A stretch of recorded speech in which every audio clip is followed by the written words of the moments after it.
Hello, and good afternoon. It's very good to see you all and to be in New York. I've just arrived actually, and I wanted to thank French Folders and Goldman Sachs for this invitation and for the flexibility also, because I had to rearrange a couple of times the exact schedule, which is quite usual for a transport minister, to be a bit late and to have to be flexible and to count on other people's flexibility. But I've come a long way basically with a short message coming from France to say that it's a very good place to be, of course, but some have decided to fly away, but it's a very good place to invest.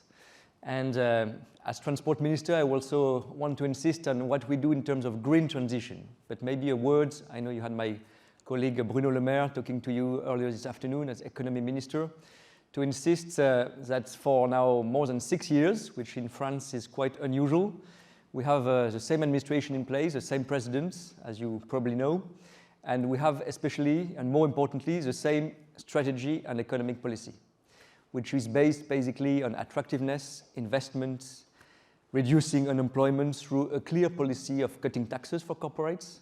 As you know, we have changed this mindset, and we have kept this way, even if it was sometimes difficult to stick to this policy.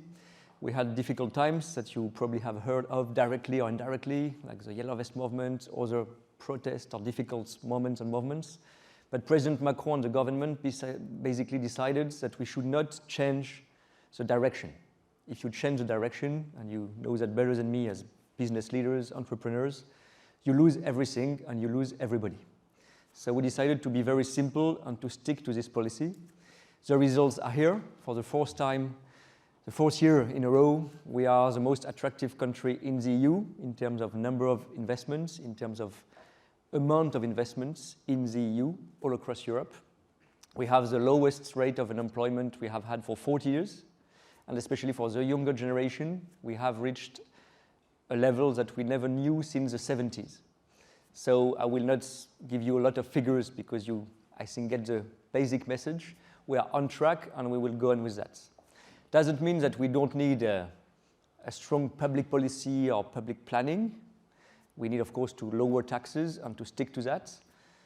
I'm usually presented as left wing of the government. I'm still saying that because I believe in it. I think it's good for employment. I think it's good for the younger generation. I think it's good for attractiveness. It's good for investments. And now we have the huge challenge of the green transition. Of course, everywhere, and considering that the private sector has a lot to do in this respect. But of course, we need public policy to be clear here again. And as transport minister, I usually say I'm a third of the problem, because a third of the emissions in most developed industrial countries is from the transport sector. And the only area in which since 1990, since we're starting to set targets, objectives, trying to fight climate change, it's the only sector which had not decreased its level of emissions. True in the US, true in France, true in Germany, true in Japan, in most countries.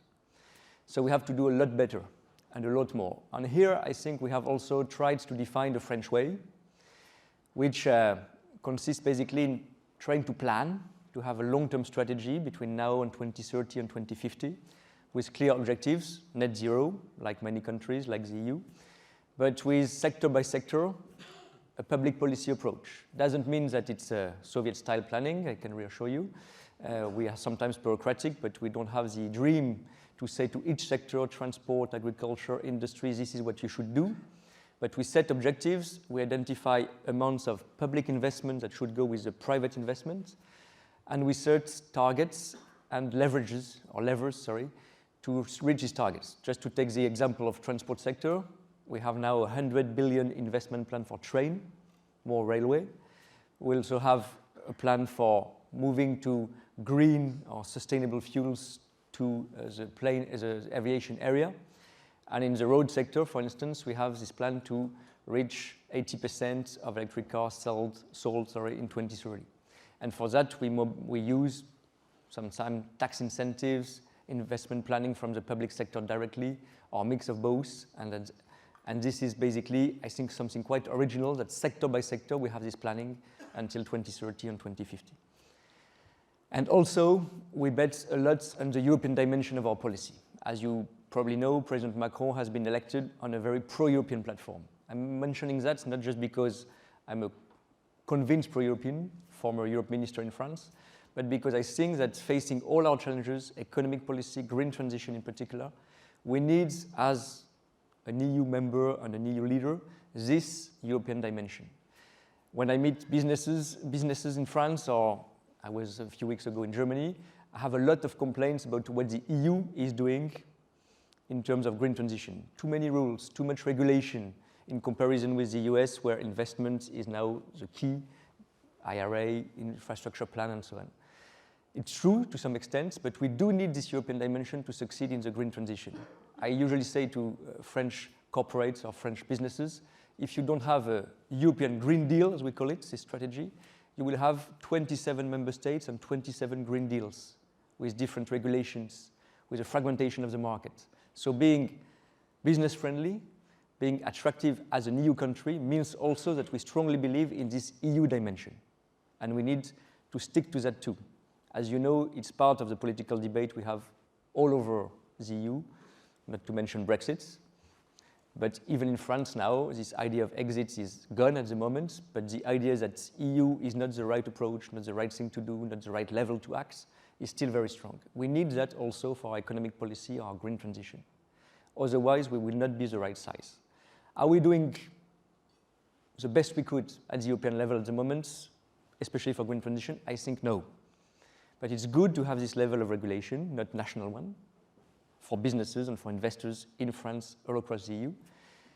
And we need to do a bit more US style, meaning that we should bet a bit less on regulation, which is important to set a framework.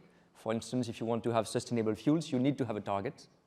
And we do that at the EU level, 6% 2030, 70%, and so on. This is good. I think it's good for business as well.